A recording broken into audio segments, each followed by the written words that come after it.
Partindo para o quinto programa da semana 5, ele pede o seguinte: escreva um programa que leia dois números inteiros positivos, N1 e N2, e imprima uma figura tal como a mostrada a seguir, essa daqui, ó.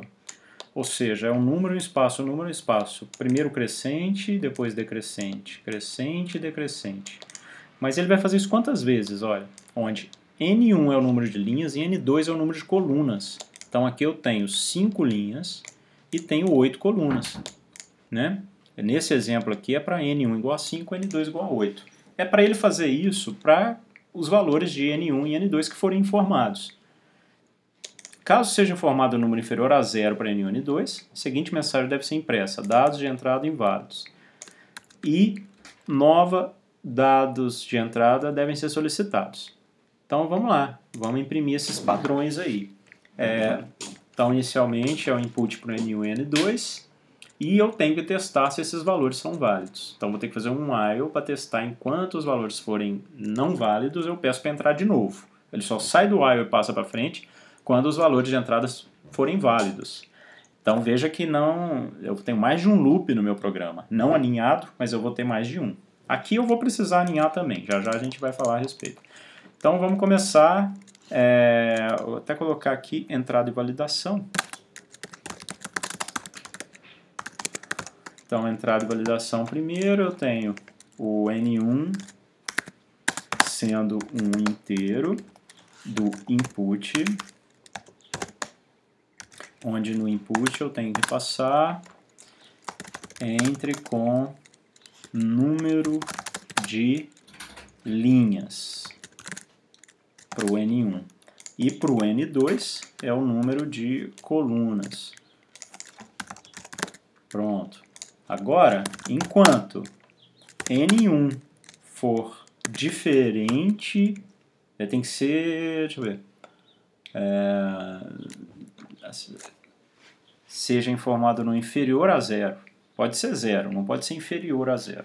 Então, se ele for, N1 for menor ou igual, não, inferior a 0, então menor do que 0, então se N1 menor, enquanto N1 menor do que 0, ou, então qualquer um que acontecer, seja o N1 menor que 0 ou o N2 menor do que 0, o que é para fazer?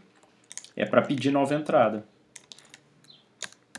Eu vou só colocar isso aqui. Nem vou dar uma mensagem de erro para ele não, para a gente agilizar. Então ele pede de novo. Aí quando ele entra com o valor que é positivo aqui e aqui, esse é maior do que 0? Não. Esse é menor do que 0? Não. Então ele já não faz. Então ele vem para cá. Pronto, fizemos a validação da entrada usando o while. Só que esse while não tem nada a ver com o resto do programa. Foi apenas para a gente ficar repetindo o valor caso o usuário entrasse com um número negativo para um dos valores de linha ou de coluna. Então agora aqui nesse ponto aqui do programa ele já entrou com valores válidos. Deixa eu abaixar aqui um pouquinho.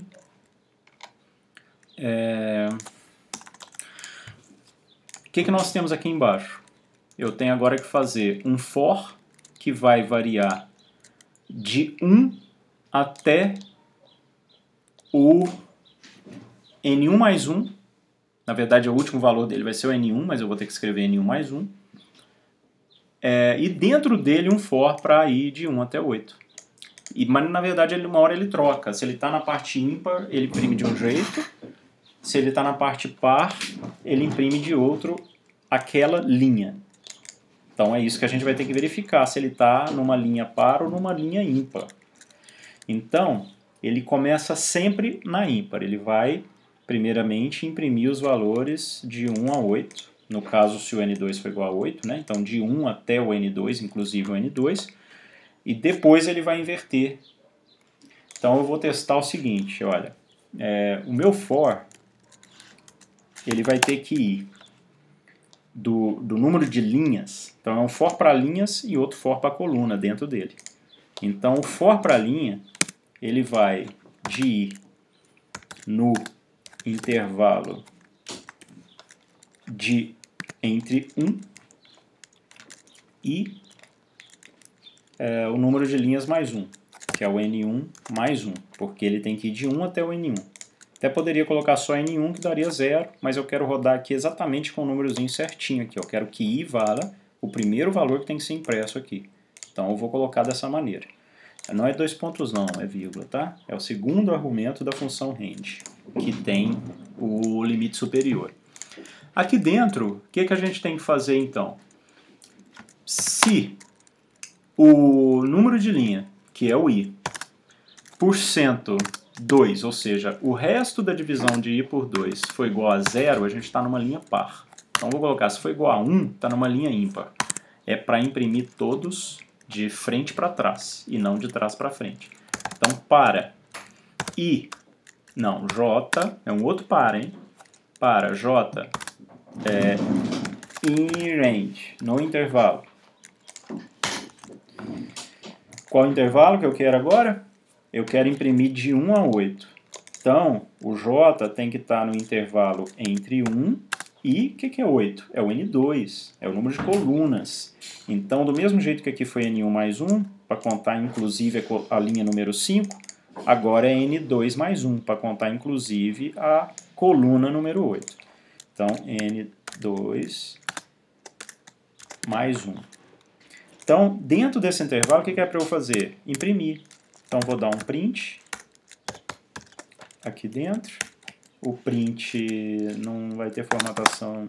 Vai ter formatação sim. Não, não vai ter formatação. É para ele imprimir simplesmente o J e um espaço. Então, eu posso colocar vírgula, end. Nós já vimos que se eu não quiser que o final da impressão seja uma quebra de linha, eu coloco end igual e o que eu quero aqui de quebra de linha, entre aspas, simples ou dupla. E aí o espaço que eu quero aqui dentro, para ele imprimir dessa maneira. Ó, é um espaço, dois espaços, tá vendo? Então aqui ele vai imprimir, no caso dele imprimir de frente para trás, em ordem crescente. No entanto, teria o else desse if, que é o caso, e aqui faltou 2 pontos. Aqui o while eu tenho, o for também faltou. Então aqui ó, é o que? É a situação onde ele está numa linha par.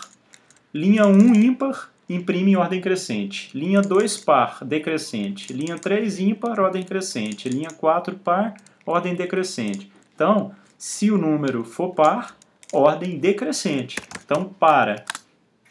Mesmo J, não tem problema aproveitar o J, porque esse for aqui não está rodando quando ele vem aqui. Ele já não está dentro dele. Agora, desse aqui eu estou, né? Então, eu não vou chamar de i, eu vou chamar de uma outra variável J. Então, para J no intervalo qual? Agora que vem elas, ó. Agora o intervalo ele vai começar no N2. Range não tem aspas, né? Então ele começa no N2.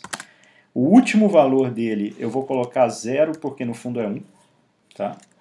Então ele vai de N2 até 0, até 1, na verdade, porque o 0 não considera.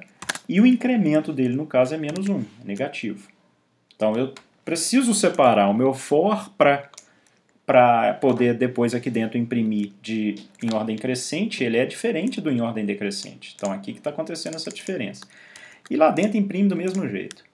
Olha lá, ó, imprime o J do mesmo jeito. Não vai mudar porque é o próprio J que está aqui, não é? Então, beleza. Parece que esse programa já faz o que precisa. Vamos lá. Pedir para rodar. Já deu um errinho de sintaxe aqui. Olha lá, ó, já mais um for sem 2 pontos. Está aqui. E aqui também tem outro. Então vamos lá rodar de novo.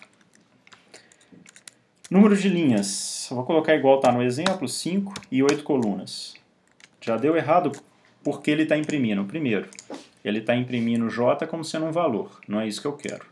Então, eu preciso imprimir com formatação e eu quero a variável J, não o valor J. Não, está errado. Então, quero a variável J. Então, a mesma coisa eu tenho que fazer aqui embaixo. Fiz correndo ali e não prestei atenção. Que eu precisava sim formatar, tá? Porque eu estou imprimindo uma variável. Preciso formatar. Então aqui agora ele já, vamos ver se ele imprime o valor. Mas veja que ele não imprimiu. Depois que ele imprimisse uma linha, era para ele dar uma quebra de linha. E ele não fez. Então eu vou ter que forçar essa quebra de linha. Então aqui, ó, quando ele terminar uma execução, que ele imprimiu uma linha, eu tenho que ir lá e pedir um print de uma linha. Então eu vou dar um print de 1/n. E é um tipo de formatação. Então eu imprimi o barra N ali na frente.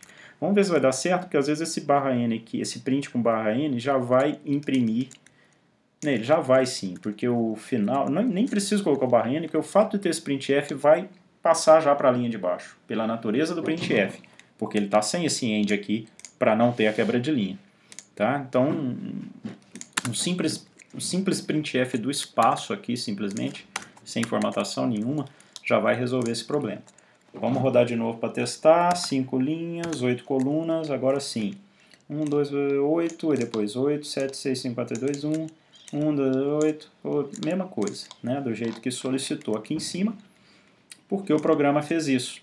Ele ficou em loop inicialmente no número de linhas, lá dentro verificando se a linha era ímpar ou par, no caso do else. Sendo ímpar, ele imprimia dentro de um for o intervalo crescente, e se não fosse, se fosse tivesse uma linha par, ele imprime no intervalo decrescente. Depois de cada linha, ele imprime. Aqui não está imprimindo nada, porque já imprime, quando imprime nada, se der o printf, já tem quebra de linha. Então, eles nem precisam. Se eu colocar uma quebra de linha a mais aqui, ele vai dar 2 lá em cima.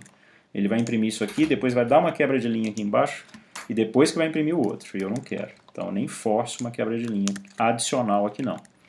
É isso, esse foi então o nosso programa 5 da semana 5.